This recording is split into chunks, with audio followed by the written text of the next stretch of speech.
जो लोग उत्सव ही मनाना चाहते हैं, वे लोग उत्सव ही मनाते आ रहे हैं और उनके उत्सव मनाते आते रहने के कारण ही 1956 में आज का दिन जो धम्मचक्र प्रवर्तन दिवस के रूप में जाना जाता है, धम्मचक्र यानी कि धर्म चक्र वह परिवर्तनशील हुआ, घूमने लगा, चलने लगा, विचरने लगा और दूरियां तय करने लगा।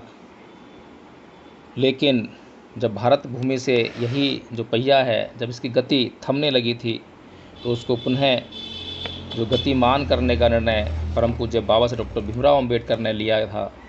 यही बात जानकर कि मेरा समाज नितांत अंधकार में है और ऐसे अंधकार में है और ऐसे अंधकार में जीने का आदी हो गया है, और इस अंधकार में जीने का आदी होने के कारण अब वो उस अंधकार को ही अपना मित्र मान बैठा है। उस अंधकार से अब वह बाहर आना भी नहीं चाहता है, बल्कि उसे कोई अगर उस अंधकार से बाहर निकालने का प्रयास करे तो फिर उसे वो काटने को दौड़ता है। ऐसे समाज के लिए परम पूज्य बाबा साहब डॉक्टर भीमराव अम्बेडकर भी संकल्पित हुए कि मुझे इस समाज को इस अंधकार से बाहर निकालना ही होगा। और 14 अक्टूबर सन 1956 को फिर से एक बार जो है धम्मचक्र दोबारा से गतिमान हुआ इस देश में। लेकिन क्योंकि हम लोगों ने उस दिन को भी सेलिब्रेशन बना दिया, उत्सव मना लिया, और उसमें एक और बात जुड़ गई, 22 प्रतिज्ञाएँ। अब 22 प्रतिज्ञाओं के साथ में हमारा लगाव हो गया। अब हमने जो है किसी बौद्ध का निर्णय 22 प्रतिज्ञाओं से करना शुरू कर दिया। जो बौद्ध 22 प्रतिज्ञाएँ लेगा बस वही बौद्ध है, चाहे उसने कुछ भी धम्म के बारे में सीखा हो या ना सीखा हो, लेकिन 22 प्रतिज्ञाएँ ले ली हैं तो वो बौद्ध है। दूसरा क्या बौद्ध है कि उसने 22 प्रतिज्ञाओं में जो ईश्वर को ना मानना, देवताओं का ना मानना, ब्राह्मणवाद का विरोध करना, जो विरोध करने वाली जो चीज़ें हैं, अगर उसने वो नहीं की है तो वो बौद्ध नहीं है, और उसने वो कर ली है तभी वो बौद्ध है। यानी कि कुल मिलाकर 1956 से लेकर आज तक बौद्ध लोगों ने इस धम्म को, उस दिन को प्रतीकात्मक बना के रख दिया है। प्रतीकात्मक बन गया तो गुणात्मक शक्ति उसके अंदर नहीं आई, गुणात्मकता पर जोर नहीं दिया गया। इसीलिए आज पुनः इस बात पर विचार करना आवश्यक है। और जब हम इस विषय पर चर्चा कर रहे हैं, बात कर रहे हैं, और हमारी चर्चा अगर यहाँ तक पहुँच चुकी है कि आज हमारे लिए यह उत्सव का दिन नहीं है, बल्कि कर्तव्य का दिन है, संकल्प का दिन है, योजना का दिन है, समीक्षा का दिन है, तो हमें इस बात पर भी विचार करना चाहिए कि इस योजना को कार्य रूप देने के लिए भगवान बुद्ध ने कौन सी शैली अपनाई थी। अभी चर्चा हुई थी, पात्रता की चर्चा हुई।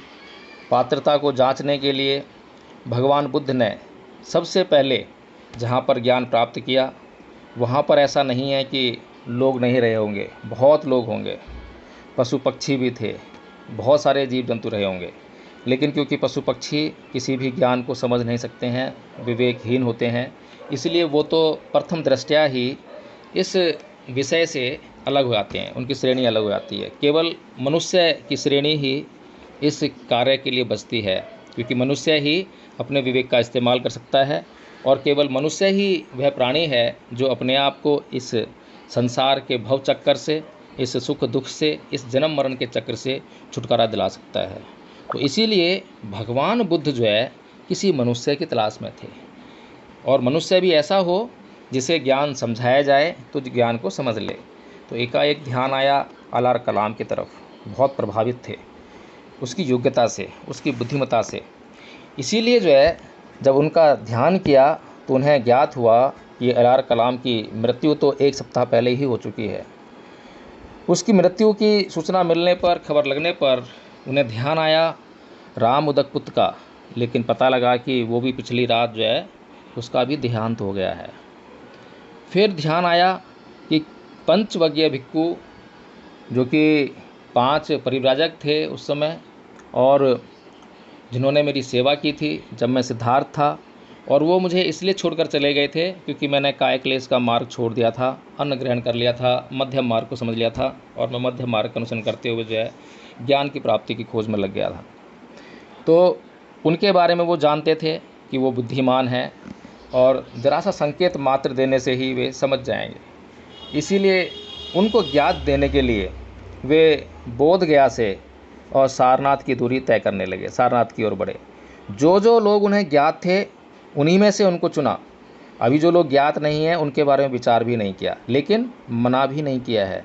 ऐसा नहीं है कि 240 किलोमीटर की दूरी तय कर रहे हैं, बीच में कोई मिलेगा तो उसको ज्ञान देने से मना ही कर देंगे।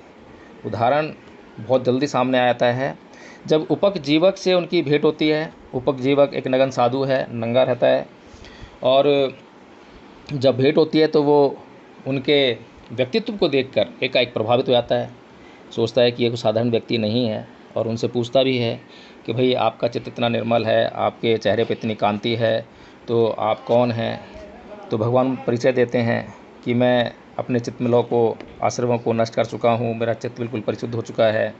तो वो कहता है कि ऐसा तो कोई जिन ही हो सकता है। जिन मतलब विजेता, जिसने अपनी इंद्रियों पर पूरी तरह नियंत्रण कर लिया हो, अपनी इंद्रियों को जीत लिया हो। तो भगवान बुद्ध उससे ये भी कहते हैं कि हाँ, मैं जिन ही हूँ, मैं विजेता हूँ, मैंने अपनी इंद्रियों पर पूरा नियंत्रण कर लिया है, मैं बुद्ध हूँ, और मैं स्वयं से जानकर ही धम्मोपदेश दूंगा। लेकिन वह बेचारा उपक जीवक नगन साधु, उसे समझ नहीं थी और पात्रता भी नहीं थी, जिसके कारण उसने केवल इतना कहा, हो गए आउस, तुम हो गए जिन।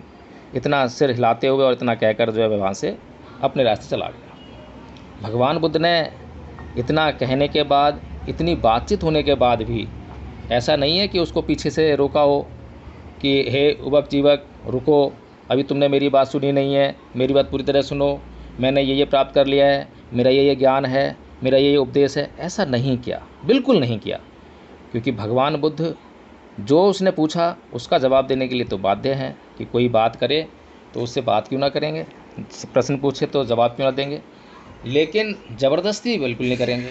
ये भी एक सिद्धांत था। तो इसीलिए जो है भगवान बुद्ध ने जो है उसको उसके रास्ते जाने दिया और उन्होंने अपना रास्ता अख्तियार कर लिया। अगर उपक जीवक ने वहाँ पर थोड़ी सी और चर्चा की होती और आगे प्रश्न किए होते कि आपने जो है कैसे ज्ञान प्राप्त कर लिया है, ये ज्ञान कौन सा है, क्या है, वगैरह वगैरह, तो निश्चित रूप से जो मैं कह सकता हूँ कि वह 5 परिव्राजक जो हैं प्रथम धर्मोपदेश के पात्र होते हुए भी जो है उसके क्या नाम है विषय ना होते, बल्कि वो उपक जीवक को ही पहला धर्मोपदेश दे देते। तो कहने का मतलब ये है कि भगवान बुद्ध ने सारनाथ तक केवल एक ही चीज़ देखी, वो है पात्रता। हो सकता है कि उस रास्ते में कम लोग ही मिले हों, हो सकता है कि उनको जानने वाले भी कम लोग मिले हों, उनके व्यक्तित्व को पहचानने वाले कम लोग मिले हों, और जो पात्रता परिव्राजकों में थी, 5 परिव्राजकों में, उसका असर भी देखिए कि जो कौंडिन्य है, काफ़ी व्रत बताए जाते हैं, तो उनका जो प्रथम धम्मोपदेश है उसको सुनते सुनते ही अरहत्व प्राप्त हो गया, और कुछ दिनों में ही बाकी के जो परिव्राजक हैं उनको भी अरहत्व प्राप्त हो गया। उसके बाद यश को भी अरहत्व प्राप्त हुआ। लेकिन वहीं पर हम देखते हैं कि उनके साथ में संघात हुआ। संघात करने वाला उनका रिश्तेदार और उनका चित परिचित व्यक्ति, और जब संघात किया तो वह संघाती जो है अपने साथ में कोई 1-2 भिक्खु लेकर नहीं गया, लगभग 200 भिक्खु संघ में से लेकर अलग हो गया। शायद उस समय संघ की संख्या जो है शायद 500 भिक्खु की रही हो उस समय, जो भगवान बुद्ध के साथ में उधर थे। तो 500 भिक्खुओं में से अगर 200 भिक्खुओं की संख्या अगर अलग हो जाए तो उस संघ पर, उस भिक्खु संघ पर, उस भिक्खु संघ के शास्त्रा पर ही प्रश्न चिन्ह खड़े हो जाते हैं। लेकिन भगवान बुद्ध तो भगवान बुद्ध थे, घबराए नहीं, चित्त स्थिर है, समता में स्थित है, इसीलिए कोई फ़र्क नहीं पड़ता। और वो मूर्ख संघाती देवदत्त, वो तो मूर्ख है ही, लेकिन उसके साथ में जो 200 लोग, आज हम जिस शास्त्रा की पूजा करते हैं, आज जिसको हम जो है, जिसको लोग ईश्वर मानते हैं, गॉड मानते हैं, अल्लाह मानते हैं, वो मानकर जो है जिस तरह से आराधना करते हैं, विश्वास रखते हैं, अपनी श्रद्धा प्रकट करते हैं, वैसी ही कुछ श्रद्धा हम जिस व्यक्ति में प्रकट करते हैं, वह व्यक्ति जिन मूर्खों के सामने साक्षात खड़ा हुआ है, लेकिन वे मूर्ख उस साक्षात खड़े हुए शास्त्रा को नहीं पहचान पा रहे हैं। तो आज की डेट में अगर हम कुछ लोगों की बात करें कि वो सत्य को पहचान लेंगे, बहुत मुश्किल बात है। जब साक्षात शास्ता खड़े हैं, सत्य के दर्शन करा देने वाले खड़े हैं, हर संदेह को मिटा देने वाले खड़े हैं, सबसे बड़े तार्किक खड़े हैं, इस मानव जाति को वैज्ञानिक दृष्टिकोण देने वाले खड़े हैं, उसके मनोविज्ञान का परिष्कार करने वाले खड़े हैं, जब वो भी उस संघात का शिकार हो जाते हैं तो हम लोग तो खैर क्या चीज़ है।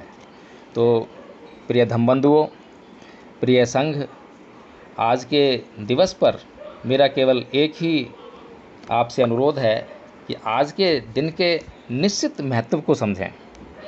आज तक हमने उस महत्व को नहीं समझा, इसीलिए धर्म प्रचार रुका हुआ है, इसीलिए धर्म आगे गति नहीं कर रहा है और उसका फ़ायदा दूसरे लोग उठा रहे हैं। कभी हम आरएसएस पर आरोप लगाते हैं कि आरएसएस ने इतने भिक्खु बना दिए हैं। भिक्खु तो बनाए हैं, पर भिक्खु क्यों बनाए हैं? क्या उन्हें पता नहीं है कि भिक्खु संघ का क्या नियम है? जैसे ही कोई भिक्खु समाज में जाएगा तो वो जो है असली और नकली की पहचान हो जाएगी। ऐसा पता है आरएसएस को, उसे मालूम है कि जो उपासक लोग हैं, जो बौद्ध अनुयायी कहते हैं अपने आप को, उनका विनय से कोई नाता ही नहीं है। अभी जो उपासक लोग हैं उनके हाथ में जो विनय आया है, जिसे विनय पिटक कहते हैं, मात्र 100-200 साल ही हुए हैं और निरंतरता से तो अभी 50-1 साल हुए होंगे जो अभी कुछ लोग पढ़ने लगे हैं। तो कैसे उनको पता लगेगा कि विनय में क्या लिखा है? कैसे मालूम पड़ेगा कि एक जो योग्य भिक्खु होता है, जिसकी उपसंपदा अच्छी भली भांति प्रकार से हुई हो, कैसे पता लगेगा कि वो योग्य है या अयोग्य है? तो इस बात का फ़ायदा तो आरएसएस को उठाना स्वाभाविक है।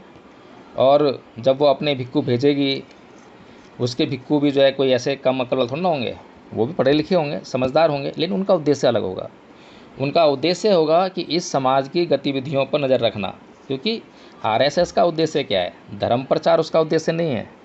इस भारत को हिंदू राष्ट्र बनाना जो उसका उद्देश्य है, उसके पीछे लोगों का कल्याण नहीं है, बल्कि उसका उद्देश्य इस देश में सत्ता को अपने हाथों में बरकरार रखना है।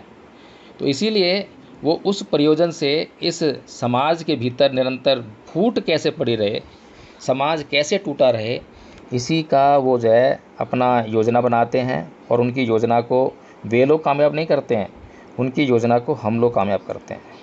जब हम किसी भी व्यक्ति में अंधश्रद्धा लेकर आते हैं, जो व्यक्ति सत्यता पर आधारित होगा वह डंके की चोट पर सबसे पहले अपनी ही जांच करने के लिए कहेगा और अपने बारे में साफ साफ जानकारी देगा कि मैं ऐसा जानता हूँ, कि मैं ऐसा नहीं जानता हूँ।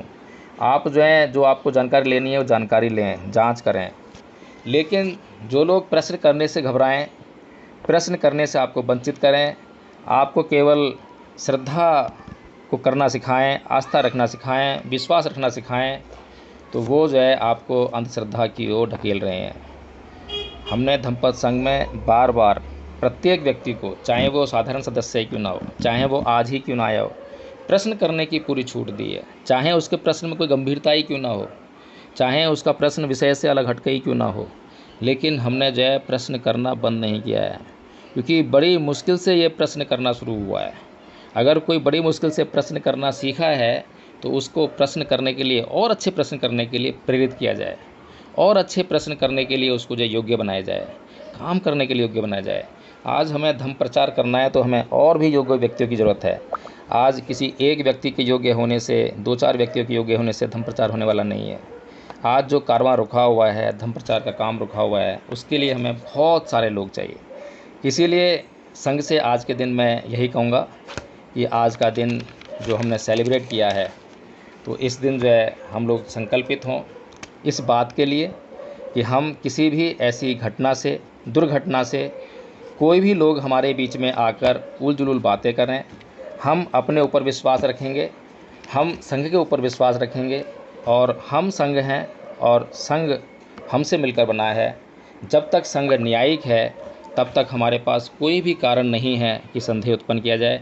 जिस दिन संघ अन्याय करने लग जाए, जिस दिन किसी का ऐसा आपको बात महसूस हो, पता लगे कि संघ ने अन्याय किया है, संघ ने जानकारी नहीं ली है कि उसने अन्याय किया है, अन्याय किया है, तब आप संदेह कर सकते हैं। लेकिन हम जब भी कभी न्याय करते हैं तो उससे न्याय कर चुकने के बाद भी पूछते हैं, कहीं आपके साथ संघ ने अन्याय तो नहीं किया? जो प्रक्रिया अपनाई है वो ठीक तो थी, उचित तो थी, आपको वह सही लगी या नहीं लगी? तो इतना कर चुकने के बाद भी यदि कोई संघ की आलोचना करता है, संघ की निंदा करता है, तो उसको क्या कहा जा सकता है, इसका निर्णय जो है संघ स्वयं कर सकता है। सभी को जय भीम, नमो बुद्धाय। और आज के दिन को महत्व को देखते हुए पात्रता की जांच अवश्य करें और ज़्यादा जोर जबरदस्ती बिल्कुल ना करें, अनावश्यक चर्चा ना करें। जैसे कि अभी प्रश्न आया था कि पंचवज्ञ भिक्षु ब्राह्मण थे या कौन थे, इस प्रश्न से धर्म का कोई मतलब नहीं है। इस प्रश्न को करने वाले मूर्ख हैं और इस प्रश्न को करने का उद्देश्य भी मूर्ख बनाना नहीं है, या इस प्रश्न को करने का उद्देश्य ये है कि आपको धम्म से हटाकर, धम्म के विषय से हटाकर आपको उलझुल बातों में अटकाने का है। तो इसीलिए आज के दिन की आप सभी लोगों को मंगल कामना देते हुए, हार्दिक मंगल कामनाएं प्रेषित करते हुए बहुत बहुत साधुवाद, धन्यवाद एवं जय भीम, नमो बुद्धाय। जी, बहुत बहुत साधुवाद आदरणीय वकील साहब जी। अपेक्षा के अनुरूप उससे ज़्यादा आज संघ को आपने जो है मार्गदर्शन दिया, इसके लिए संघ जो है आपके प्रति आभार व्यक्त करता है। अब वास्तव में हमारा मार्गदर्शन इस तरीके से हो तभी जो है हम समाज को दिशा दे पाएंगे, मानव का कल्याण कर पाएंगे। आज तक हम लोग केवल जानने की कोशिश किए हैं, लेकिन जो भी जाने हैं उसको आगे बढ़ाने की कोशिश न कर पाए, और बढ़ाए तो उसमें हमारा नियत क्या है, मानव कल्याण है या अपनी विद्वता जाहिर करनी है। ऐसा भी बहुत से संगठन, बहुत से लोग किया करते हैं और ऐसा लहजा, ऐसा जो है तरीका अपनाते हैं कि अगला जो लेने वाला जो उसका स्वभाव है वह अपना दरवाजा बंद कर लेता है, आप कहते रहिए, वो लेता ही नहीं। तो आदरणीय वकील साहब जी, आपका बहुत बहुत आभार, साधुवाद। संघ को एक उचित मार्गदर्शन देने के लिए, उचित दिशा देने के लिए, उचित जो है प्रेरणा देने के लिए हम जो है आपके दिशा निर्देश पर काम करें, संघ काम करे, इसके लिए संकल्प लेते हैं आज के दिवस पर। और मैं ऐसा आशा और उम्मीद करता हूं कि आज के दिवस पर सभी हमारे आदरणीय धम्म बंधु आचार्य और आदरणीय प्राचार्य बहन सभी जो जुड़े हैं, जो नहीं जुड़े हैं, ऐसा ही संकल्प लेंगे, ऐसा ही कार्य करेंगे। बहुत बहुत साधुवाद।